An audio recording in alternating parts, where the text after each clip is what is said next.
Chapter 1. I'm a vampire.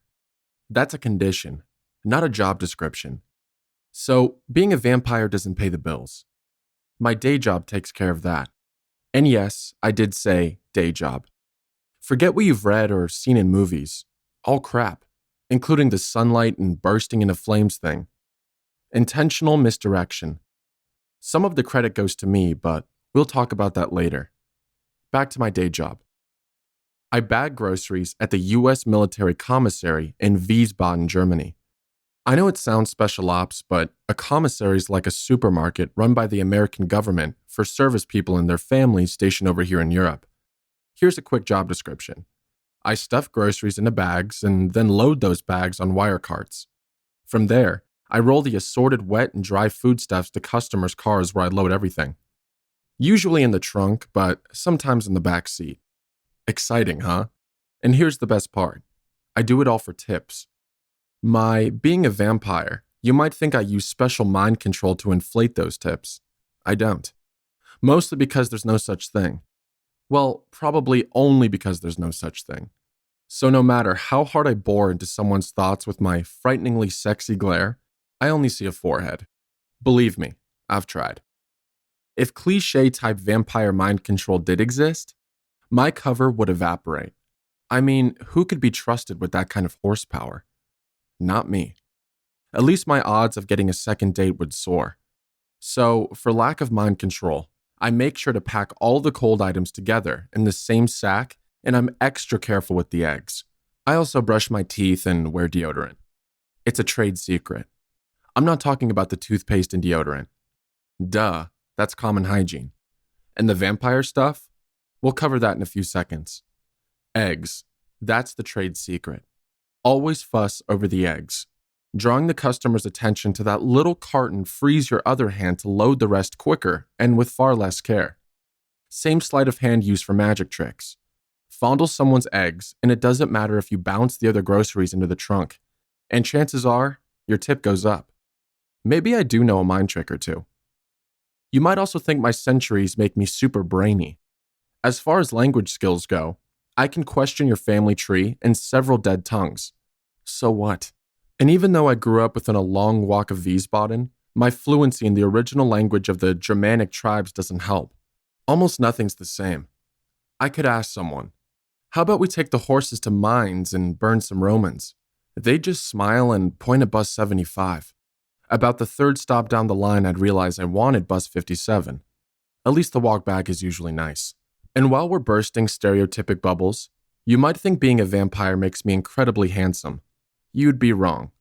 Being me is what makes me incredibly handsome. If you don't believe me, reread the previous sentence until you do. Let's establish a ground rule. I'll not waste my time telling you something that isn't true, nor will I drone on attempting to convince you of anything. We made it past my biggest secret with no bumps, so let's just agree with each other that when we say yes, we mean yes. When we say no, we mean no. Except the incredibly handsome part. Perhaps a slight overstatement. Would you believe credibly cute? One other thing that might help with the looks department. I'm wealthy, rolling in it. Depending on the airline you last flew on, I likely own most of it or part of it. Unless your flight originated from an old Eastern Bloc country. So don't blame me for the service. Why do I need to work for tips? I don't. Money can easier buy love than it can a good cover story. That makes it crucial that my bagger friends believe I paddle in the same financial boat as they do. Every now and then, I do splurge, though I'm careful to cover my tracks. So why me? Well, despite hauling someone else's 16-roll specials worth of butt paper for hire, I'll bet my life's more interesting than whoever you read that last book about. And if you think you might top me with a story of your own, send me a manuscript, and I promise to give it a whirl. I may find your life sufficiently compelling to plan a visit of the late night. You invite me across the threshold variety. How's that sound? Enough about you. Friday night, almost closing time. A shadow camped across checkout lane 7 as I stooped to load the last of 3 cases of Diet Cola onto my cart. Perhaps a thick cloud in front of the sun, though my instinct said the sun played no part in this eclipse. Mostly because I was inside the commissary. That handy fact didn't end my astronomical challenges because I glanced up into two shapely half-moons restrained by a neon orange spandex. My eyes stopped for a moment on the epicenter of an anatomical canyon, though they didn't linger, for fear the white cheeks left strategically exposed underneath would cause lingering flash blindness. The view up top didn't improve, but then how could I expect it would? A thin, pink halter top that stood little chance of holding back its charges. She spoke. I'm parked in the lot outside. Good thing, because the magic ramp leading to the roof disappears at dark. Yes, ma'am. It's wise to remember I work for tips. Maybe I'm not super brainy, but I'm living proof that some measure of wisdom can seed in the most fallow ground. But then maybe I'm talking conditioning more than wisdom. The witty exchange reached an awkward lull. I glanced at Pops, our cashier, for support. I mean, I was about to risk my life rolling through the valley of the shadow of death, commissary parking lot, for a tip a naked Mumbai street beggar would throw back. Did I mention this particular collection of walking pheromones was an infamous cheapskate? Pops rolled his eyes and turned to ring up the next in line. I thrive on that sort of encouragement. The bagging gang has a name for each regular customer. We call this one Super Rumble. Why? I'm not certain. She is the worst tipper since the Big Bang. Is admittedly easy on the eyes in her Daisy Dukes imitation, body hanging out of everywhere outfits, and one leer from Super Rumble can make you want to check your zippers up and then file for a restraining order. I followed behind as she headed for the exit. One benefit of my job is that everyone else in the store or the parking lot knows you're just the hired help. Not a boyfriend and not a husband. Though, like I alluded to earlier, this chick had a body that would have made a stalker out of Rubens and a slave of Lothario. The gang often debated on what made her decide on 7 cents a bag, and nothing for boxes. Boxes tend to weigh more than bags. Where's the logic? And Diet Cola, by the way. Freaking diet? How could her men recharge their glycemic indexes after the workout she put them through? Did they simply pass out?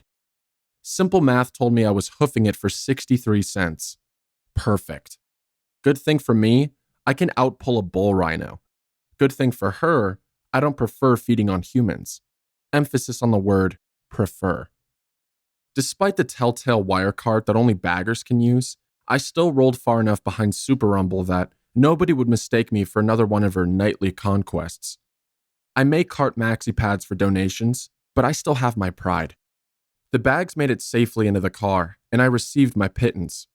Oh, one thing to note, Super Rumble handed me a whole dollar bill. Miracle of miracles. Hallelujah. I felt like twerking my cart, until I noticed Super Rumble staring at me with her bored, expectant look. Well, do you have change for that or not? Right. With her groceries taking up all available breathing space in her car, Super Rumble did the shape-shifting thing and shoehorned herself into the front seat. With nothing to weight me down, like maybe a fair tip, I headed back to the bullpen. That's where the baggers on my team line up for their turn. 1 or 2 steps and I heard the driver's door in the car beside me creak. I was just thinking how the lousy tip would put a knife right through my Friday night when I felt cold steel slide into my back and puncture my left lung.